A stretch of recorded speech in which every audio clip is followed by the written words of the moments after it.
Dear friends, आप देख रहे हैं मेरा यूट्यूब चैनल फीफैक्स एजुकेशन में आपका स्वागत है। डियर फ्रेंड्स, मैं आपके लिए 10th क्लास की साइंस में फिजिक्स के क्वेश्चनों की एक सीरीज़ लेके आया था, जिसमें से मैं आपके लिए करा रहा था ऑब्जेक्टिव टाइप क्वेश्चन।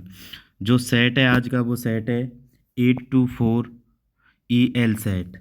तो इस सेट के आज हम 7 क्वेश्चन करने वाले हैं, क्योंकि ऑब्जेक्टिव टाइप में साइंस के पेपर में आपके फिजिक्स के 7 क्वेश्चन आते हैं ऑब्जेक्टिव टाइप, और लॉन्ग आंसर भी टाइप भी क्वेश्चन आते हैं। उसकी सीरीज हम बाद में कराएंगे। पहले शॉर्ट आंसर टाइप के जितने भी प्रीवियस ईयर क्वेश्चन हैं वो सभी कर लेते हैं आज। तो जिसमें से पहला क्वेश्चन आपका बताने जा रहे हैं। पहला क्वेश्चन है, पहले क्वेश्चन को पढ़ते हैं, उसके बाद हम करते हैं। देखो, पहला क्वेश्चन क्या है। प्रकाश के प्रकाश के परावर्तन के नियम सदैव सत्य होते हैं। तो प्रकाश के परावर्तन के नियम में वो सदैव सत्य होते हैं। किसके लिए सत्य होते हैं? पहला ऑप्शन है आपका केवल अवतल दर्पण के लिए। दूसरा ऑप्शन है केवल उत्तल दर्पण के लिए। तीसरा ऑप्शन है केवल समतल दर्पण के लिए। चौथा क्वेश्चन है इनमें से सभी।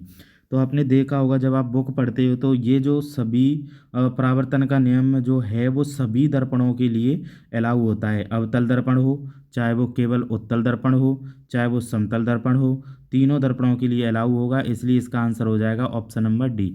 अब आगे का क्वेश्चन देखते हैं। Question number 2। क्वेश्चन नंबर 2 क्या है? क्वेश्चन नंबर 2 है किसी वस्तु का किसी वस्तु का आवर्धित काल्पनिक प्रतिबिंब बन सकता है। आवर्धित और काल्पनिक प्रतिबिंब बन सकता है। ऑप्शन नंबर ए क्या है? उत्तल लेंस द्वारा। ऑप्शन नंबर बी क्या है? उत्तल दर्पण द्वारा। ऑप्शन नंबर सी क्या है? अवतल दर्पण द्वारा। उत्तल नंबर डी क्या है? ए और सी दोनों द्वारा। ऑप्शन नंबर डी में ए और सी दोनों। पहले आपको पता होगा कि जैसे अवतल दर्पण की बात करें, ऑप्शन नंबर सी की बात करें, तो हम एक अवतल दर्पण की बात करें तो अवतल दर्पण की एक ही कंडीशन ऐसी होती है, जो लास्ट वाली होती है 6वें नंबर की, जिसमें वस्तु का जो प्रतिबिंब है वो आवर्धित आवर्धित का मतलब होता है बड़ा, जो आवर्धित बनता है और काल्पनिक बनता है। काल्पनिक मतलब आभासी, और सीधा प्रतिबिंब बनता है। जैसे मान के चलो कोई अवतल दर्पण लेते हैं, ये वाला, ठीक है ना। अवतल दर्पण लेते हैं, ये अवतल दर्पण ले लिया। तो अगर किसी कंडीशन में ये एफ का मान ले लेते हैं, और यहाँ ये एफ हो गया, ये आपका हो गया सी, ये आपकी मुख्य अक्ष है। अगर हम इस जगह रखते हैं तो प्रतिबिंब कैसा बनता है? पहले किरण भेजो ऐसे समांतर करके, ऐसे गुजार दो एफ से, और दूसरी किरण भेजोगे तो सी से भेजोगे, ऐसे करेंगे। तो जब हम इसे आगे बढ़ाएंगे तो ये यहाँ पर प्रतिबिंब बन जाएगा इसका। तो इसका जो प्रतिबिंब है वो कैसा बनेगा?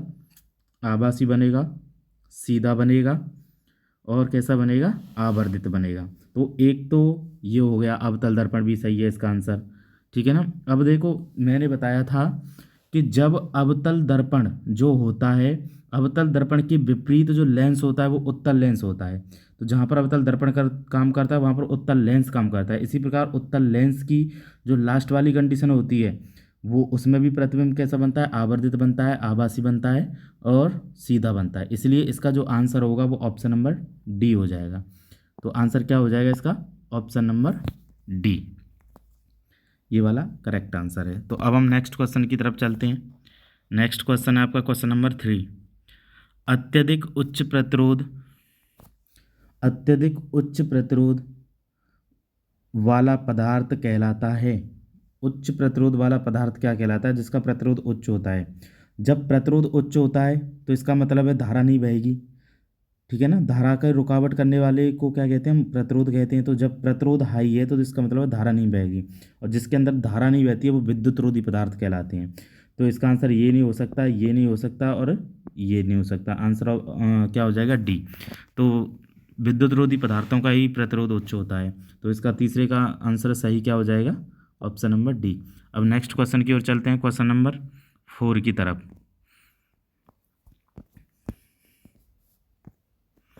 क्वेश्चन नंबर 4 क्या कहता है? विद्युत शक्ति की इकाई है। विद्युत शक्ति जिसे आप पी से दर्शाते हो, इसकी इकाई क्या है? इसकी इकाई बताने के लिए हम क्या करेंगे, इसका फॉर्मूला देखते हैं। फॉर्मूला होता है P बराबर W/T। शक्ति का फॉर्मूला ये होता है। तो इसमें क्या आ रहा है, इसका आपने देखा होगा जब आप पढ़ते हो बुक को, तो इसका जो सही आंसर होता है वो होता है आपका वॉट। ठीक है ना, वाट। अब यहाँ से W कार्य कार्य का मात्रक हो जाएगा जूल, और T क्या है, समय, तो समय का मात्रक हो जाएगा सेकंड। तो इसका एक और मात्रक बन जाता है जूल प्रति सेकंड, जो MKS पद्धति में मात्रक होता है। ठीक है ना, MKS पद्धति में मात्रक होता है। जूल प्रति सेकंड को ही हम बोलते हैं वॉट। क्या बोलते हैं, वॉट। तो इस प्रकार से इसका जो आंसर है विद्युत शक्ति के मात्रक का क्या हो जाएगा, वो हो जाएगा ऑप्शन नंबर बी।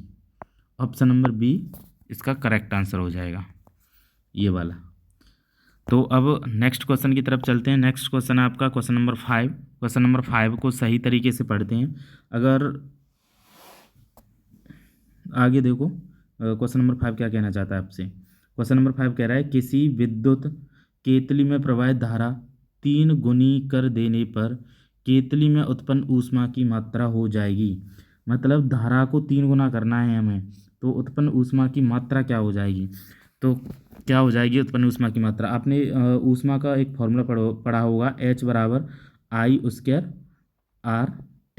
ये फॉर्मूला होता है किसका, ऊष्मा का। इसका मतलब H का जो मान है वो डायरेक्ट प्रोपोर्शनलिटी है धारा के वर्ग के। अब धारा को आपको 3 गुना करना है, तो 3I का स्क्वायर हो जाएगा। ठीक है ना, तो कितनी हो जाएगी ऊष्मा, 9 गुनी हो जाएगी। तो इसका आंसर क्या हो जाएगा, आंसर नंबर सी, 9 गुनी हो जाएगी। तो आंसर हो जाएगा आपका क्वेश्चन नंबर 5 का सी, 9 गुनी हो जाएगी। तो आपको ये क्वेश्चन सभी सीरीज बाय सीरीज करनी है, जैसे मैं कराता जा रहा हूँ, और आपके मार्क्स 10th क्लास में बहुत अच्छे आएंगे फिजिक्स में। अगर जो 25 नंबर की फिजिक्स पूछी जाती है तो 25 ही नंबर आएंगे। और इस वीडियो को लाइक और कमेंट करें, और मेरे चैनल को सब्सक्राइब कर लें तथा बेल आइकन को भी प्रेस कर लें, ताकि मेरी वीडियो का जो नोटिफिकेशन है वो आपके पास सबसे पहले पहुंचे। अब हम चलते हैं नेक्स्ट क्वेश्चन पर, क्वेश्चन नंबर 6 पर। क्वेश्चन नंबर 6 क्या कहना चाहता है आपसे, पढ़ते हैं। क्वेश्चन नंबर 6 है कि एक व्यक्ति दूर स्थित वस्तुओं को स्पष्ट रूप से देखने में असमर्थ है। मतलब दूर रखी है कोई वस्तु, उसे हम कोई व्यक्ति देख नहीं पा रहा है, तो उसके नेत्र में कौन सा दोष होगा। जब हम पढ़ते हैं तो बताया जाता है, जब हम दोषों को पढ़ते हैं, दोष कितने प्रकार के होते हैं। बेसिक रूप से दोष 3 प्रकार के होते हैं। पहला निकट दृष्टि दोष, दूसरा होता है दीर्घ दृष्टि दोष, तीसरा होता है जरा दृष्टि दोष। तो इन तीनों में से आपको कौन सा है दोष। देखो, दीर्घ दृष्टि दोष तो होता है, दीर्घ दृष्टि दोष का मतलब है कि दूर की वस्तुएं तो स्पष्ट दिखाई देती हैं, लेकिन निकट की वस्तुएं स्पष्ट दिखाई नहीं देती हैं, वो होता है दूर दृष्टि दोष या दीर्घ दृष्टि दोष। ठीक है ना। अब निकट दृष्टि दोष देखो, निकट दृष्टि दोष में तो निकट की वस्तुएं तो स्पष्ट दिखाई देती हैं, लेकिन दूर की वस्तुएं स्पष्ट दिखाई नहीं देती हैं, वो होता है निकट दृष्टि दोष। जरा दृष्टि दोष क्या होता है, जरा दृष्टि दोष जो होता है वो वृद्ध व्यक्तियों में उसकी मांसपेशियों में शिथिलता के कारण उत्पन्न होता है। इसमें द्विफॉक्सी लेंस का प्रयोग किया जाता है। और यहाँ से एक और क्वेश्चन बनता है द्विफॉक्सी लेंस से। द्विफॉक्सी लेंस में 2 लेंस होते हैं, तो जिसमें ऊपर वाला लेंस कौन सा होता है, अवतल, और नीचे वाला लेंस होता है उत्तल। तो द्विफॉक्सी लेंस में ऊपर वाला लेंस अवतल और नीचे वाला लेंस उत्तल होता है। ये 2 क्वेश्चन भी पूछे जा सकते हैं जो 1-1 नंबर के बनते हैं।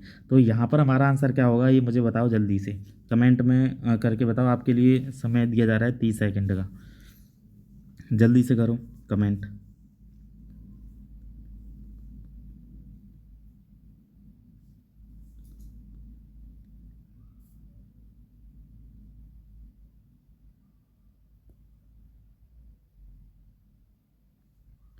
चलो, हो गई 30 सेकंड।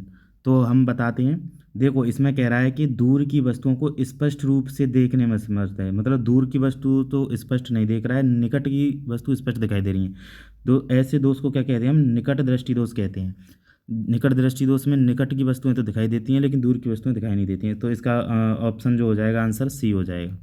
ठीक है ना। अब अगला क्वेश्चन चलते हैं, क्वेश्चन नंबर 7 जो लास्ट क्वेश्चन है इस वीडियो का, तो उसे भी हम कर लेते हैं। देखो, अच्छे तरीके से पढ़ना है। देखो क्या होगा इसका आंसर।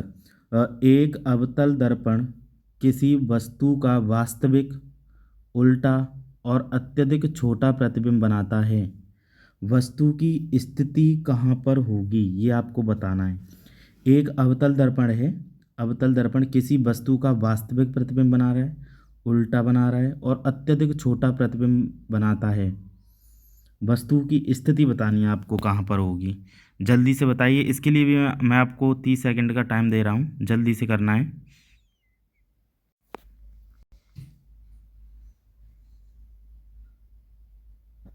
जल्दी से कमेंट कीजिए, आपका वेट कर रहा हूँ मैं। देखो, हम इसका आंसर बताते हैं। उसने कहा है कि वस्तु का वास्तविक प्रतिबिंब भी बनना चाहिए, उल्टा भी बनना चाहिए और अत्यधिक छोटा भी बनना चाहिए। ऐसी कौन सी कंडीशन पर होता है? वस्तु को कहाँ रखा जाएगा? देखो, फोकस पर रखने पर इतना छोटा नहीं बन पाएगा। वक्रता केंद्र पर वस्तु के बराबर प्रतिबिंब बनता है। ध्रुव और फोकस के बीच रखेंगे तो आभासी सीधा बनता है और बड़ा प्रतिबिंब बनता है। लेकिन अनंत वाली कंडीशन ऐसी है, जब वस्तु को अनंत पर रखते हैं तो प्रतिबिंब बहुत छोटा बनता है। ठीक है ना? कैसा बनता है? प्रतिबिंब बहुत छोटा बनता है और फोकस पर बनता है और बिंदु साइज का बनता है। तो जब वस्तु को अनंत पर रखते हैं तभी ऐसी कंडीशन होती है। तो इसका आंसर हो जाएगा आंसर नंबर 7 का, क्वेश्चन नंबर 7 का आंसर नंबर डी। तो इसका आंसर क्या हो जाएगा? डी। इसलिए ये आपकी सीरीज़ जो है, आज की वीडियो के सभी क्वेश्चंस कंप्लीट होते हैं। ठीक है, तो मेरी वीडियो को लाइक ज़रूर करें, इस पर कमेंट करें और सब्सक्राइब चैनल को ज़रूर कर लें क्योंकि, और बेल आइकन को ज़रूर प्रेस कर लें क्योंकि मेरी वीडियो का नोटिफिकेशन आपके पास सबसे पहले पहुंचेगा। इसीलिए आप बेल आइकन को भी दबा लें। तो thank you all my dear students या डियर फ्रेंड्स।